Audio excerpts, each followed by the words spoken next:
En la hora de la verdad, el invitado del día. Presenta Colsubsidio, con todo lo que te mereces.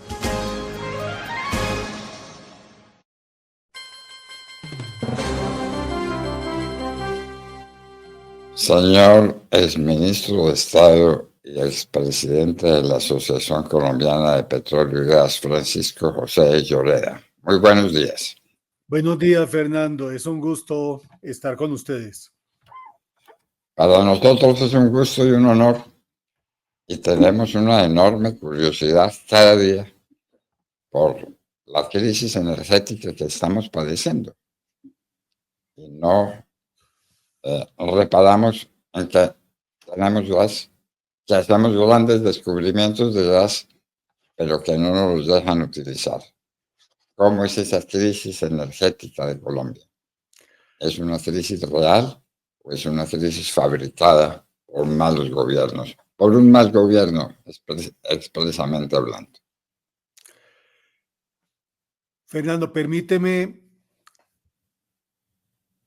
compartir con todos un contexto internacional que es pertinente para Colombia.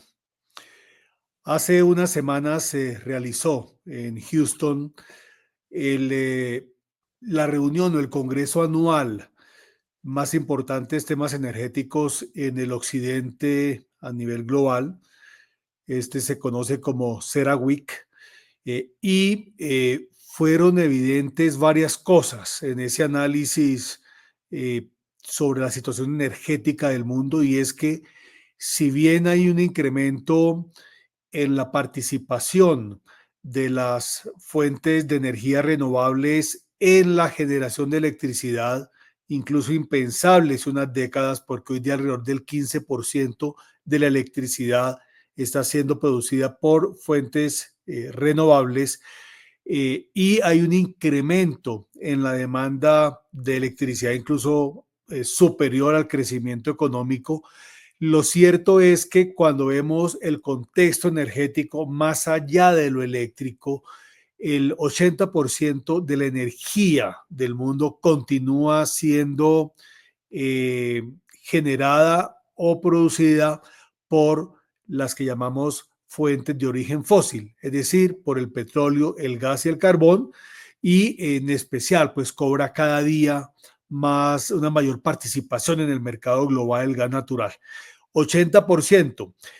En el año 90, es decir, hace 35 años, era el 85%. Esto llevó a que, a lo evidente, y es que, pues, que más que hablar de una transición energética, el mundo está realmente en un proceso de adición energética. Es decir, está adicionando, complementando las fuentes fósiles con renovables, en parte para atender la demanda creciente de electricidad por todos los electrodomésticos, por toda la tecnología digital, en fin, y por el crecimiento demográfico, pero los combustibles fósiles continúan siendo la principal fuente de recursos energéticos a nivel mundial, y lo va a continuar siendo durante mucho tiempo, más tiempo quizá del que muchos imaginaron. Eso es muy importante tenerlo presente. Eso está asociado a algo que es importante que entendamos, y es, hay países con razón, con cierto nerviosismo de qué tanto impulsan las fuentes renovables. ¿Por qué? Porque estas son altamente intensas, son intensivas en la demanda de minerales, y especialmente pues de minerales raros.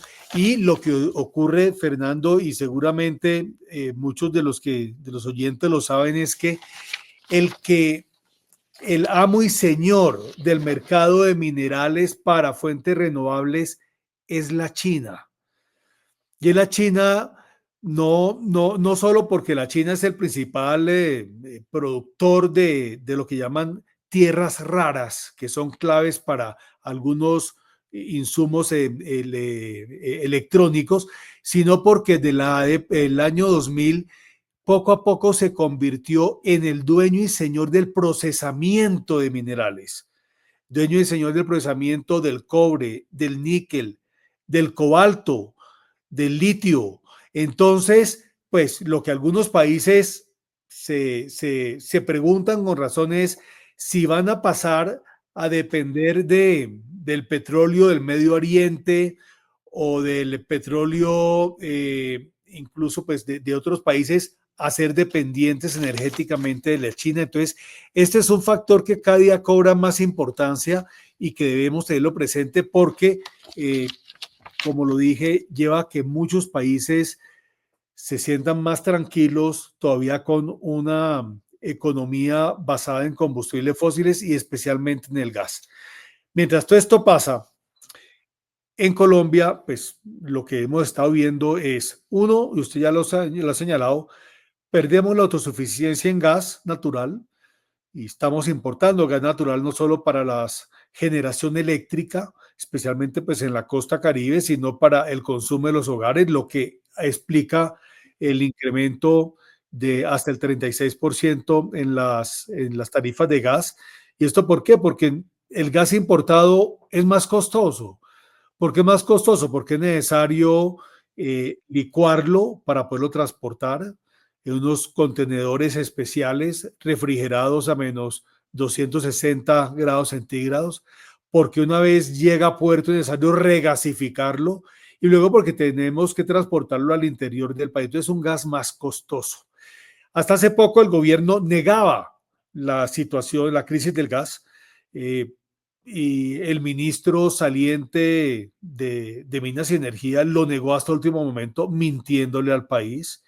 Y ya el presidente hace poco salió a aceptar que necesitamos importar gas, aunque estamos importando gas, pero también con una iniciativa absurda, como tantas de las suyas, diciendo que no, que debíamos entonces traer gas de Qatar, cuando es un gas seguramente 4 veces más costoso por la distancia. Y eso fue como sí, un globito que tiró al aire, los medios especularon y ya nadie volvió a hablar del gas de Qatar. Seguramente al interior de Ecopetrol ya hicieron las cuentas y le hicieron ver que eso no tenía ningún sentido. Pero, ¿qué más está pasando a nivel de Colombia? Uno, lo de gas de Qatar. Dos, Ecopetrol, que atraviesa una situación muy difícil, sale y anuncia el presidente de Ecopetrol que están considerando vender una parte de ISA, de interconexión eléctrica, el componente de infraestructura. ¿Para qué? Para darle caja a Ecopetrol, para Ecopetrol seguirle dando caja al gobierno nacional. Y ahora en la asamblea de Ecopetrol, pues lo que hasta el momento se ha anunciado es que la distribución de dividendos es una distribución de dividendos de alrededor de 8.7 billones de pesos. El grueso de estos 7.8 billones de pesos serían para el gobierno nacional. Entonces, todo es va a ver cómo logran financiar el gobierno nacional, así sea vendiendo ISA, pero esto lo que hace es que deja además a Ecopetrol sin una capacidad real para poder continuar invirtiendo en proyectos exploratorios. Proyectos exploratorios que no se dan, ni se van a dar porque, como todos lo sabemos, la orden perentoria del presidente de la República fue no a nueva exploración, lo que significa que que se conduce poco a poco Ecopetrol hacia un estado terminal. Es cuestión de tiempos. La Ecopetrol de hoy no es la Ecopetrol de 5 años, dentro de 5 años y dentro de 10 años de esas políticas continuar. Y el usuario paga los platos rotos.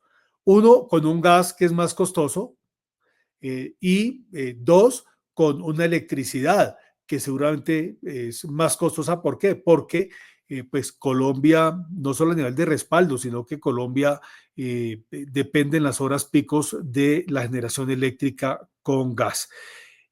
Ecopetrol sale y dice que va a establecer un mecanismo para importar gas seguramente en contenedores a través del Pacífico y llevarlo por tierra a una planta de regasificación pequeña en Buga, pero incluso con eso y con las ampliaciones de la planta de regasificación de Cartagena, lo cierto es que el año 2026 y 2027 el gas que el país necesita para atender sus necesidades, en este momento Colombia no tiene cómo atenderlo, ni con gas interno, ni con gas importado, porque no contamos con la infraestructura de gas para importarlo, que es lo más triste.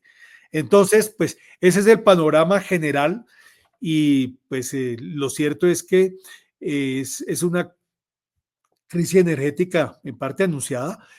Hay algunos componentes que vienen de tiempo atrás, sin duda alguna, pero este gobierno lleva 2 años y medio y no hizo absolutamente nada para preparar a Colombia frente a la eventualidad de la importación mayor de gas. No ha hecho absolutamente nada para resolver el problema eléctrico en la costa Caribe. Ahora salió a decir que el gobierno no iba a asumir el costo de lo que se llama la opción tarifaria, y es porque los comercializadores lo que permitieron es como diferir en el tiempo el pago de la electricidad a los usuarios en la costa, con el compromiso que el gobierno le pagara a los comercializadores. Ya dijo que no lo iba a hacer. Entonces, pues vamos a ver los comercializadores qué hacen. Entonces, una asfixia, otro chuchuchú en el caso del sector eléctrico y en el caso del sector energético. Ese es el panorama, mi apreciado doctor Fernando Londoño. Pues desolador y muy preocupante. De manera que para los años 26 y 27 vamos a tener escasez real de gas, ni siquiera importándolo. En este momento, con la infraestructura con la que cuenta el país y se proyecta el país, no se cuenta con esa infraestructura para importar. Entonces ahí podríamos tener es un problema ya no de autosuficiencia, es decir, de darnos el gas que consumimos, sino de abastecimiento de gas. Esperemos que no sea así, Fernando, pero la verdad es que pues no se ve en este momento que las medidas que están tomando sean suficientes. Y mientras todo esto ocurre y el gobierno le ha declarado entonces la guerra al gas natural, la guerra al petróleo, la guerra al carbón, por supuesto, ahí vemos entonces que va a tener un impacto en las divisas la menor producción de carbón en los próximos años, de acuerdo con anuncios de Cerrejón. Mientras tanto, pues lo que el mundo nos dice es que el mundo va a seguir necesitando y consumiendo más petróleo, más carbón, de pronto menos carbón, pero petróleo y gas durante mucho tiempo, y que va a ser necesario para contrarrestar los incrementos de temperatura del planeta que se van a dar, pues apelar a otro tipo de medidas, porque lo que es absolutamente claro es que ningún país sensato en el mundo está dispuesto a condenar a su ciudadanía, a su población, a quedarse sin energía. El único, y no es ni siquiera Colombia, porque Colombia es más sensata que el presidente que tenemos de turno, es el presidente de la República y su gobierno condenando al país a una crisis energética cada día más acentuada. Bueno, no mencionó usted el tema del gas que estamos encontrando en la costa atlántica que no podemos explotar. Muy buen punto, Fernando. Colombia tiene petróleo, Colombia tiene gas. Hay unos descubrimientos de gas muy importantes, como usted lo estaba señalando, en la costa Caribe, costa afuera. Pero infortunadamente el gobierno no ha hecho más que ponerle trabas talanqueras para que ese gas descubierto, y que son unas reservas muy importantes, pues puedan efectivamente atender el mercado interno, pero también eventualmente exportar gas. Es decir, hay gas, pero está enterrado. Y el gobierno hace todo lo posible para que continúe estando enterrado, con con unas licencias ambientales que la verdad es que no permiten la viabilidad de los proyectos, que es lo que en este momento está ocurriendo en el caso de Comodo. Y lo segundo, con esto en parte confabulado con unas decisiones judiciales absurdos, con unos mecanismos de consultas populares que no son más que extorsivas y absurdas desde el punto de vista técnico y legal, que es lo que está ocurriendo en el caso de Uchua. Entonces, pues, esa es la situación, y es una situación que es importante que todos los colombianos la entendamos. ¿Por qué? Porque el hecho de que el costo del gas natural sea más costoso en algunas zonas del país, el hecho de que no se resuelva los problemas del costo de la electricidad en la costa, y seguramente va a ser así en el resto del país, tiene un responsable, y ese se llama Gustavo Petro. Es importante que los colombianos lo entendamos y lo asociemos, porque pareciera que vivimos como en dos mundos: un país que se está resquebrajando en lo energético, en la salud, en la seguridad, Y por otro lado, pues un presidente que pareciera que es como que no vive en ese país y muchos colombianos le perdonan todo y consideran que él es una víctima de todo lo que está pasando cuando es el principal responsable. Bueno, este reportaje con usted, doctor Francisco José Lloreda, lo guardaremos como un tesoro. Hace un momento en nuestra nota editorial decíamos que mala memoria la que tenemos. Cuando venga la crisis energética, algunos querrán olvidar que eso tiene un responsable directo, Gustavo Petro. Por eso, les repito, guardaremos como un tesoro este excelente reportaje que usted nos acaba de regalar. Muchísimas gracias, doctor Lloreda. Un abrazo, Fernando, para ti, un saludo a toda la audiencia. Bueno, lo escucharon nosotros, lo escucharon. Los problemas de energía de Colombia para el año entrante. Es que se habla del año 26 y nos parece que es mucho tiempo. Es mañana. Ese es el regalo que nos va a dejar Gustavo Petro.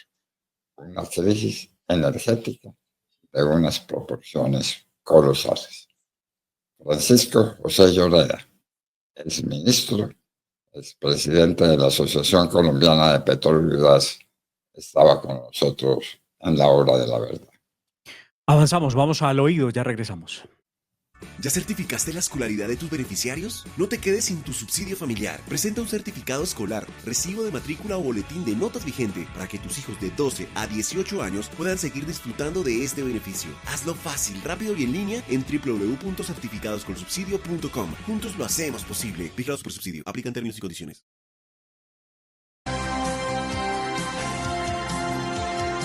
La Hora de la Verdad está en redes sociales.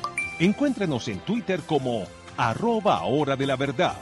También estamos en Instagram como @La Hora de la Verdad Oficial. Todo nuestro contenido informativo al alcance de sus manos. Somos La Hora de la Verdad. Dirige Fernando Londoño Hoyos.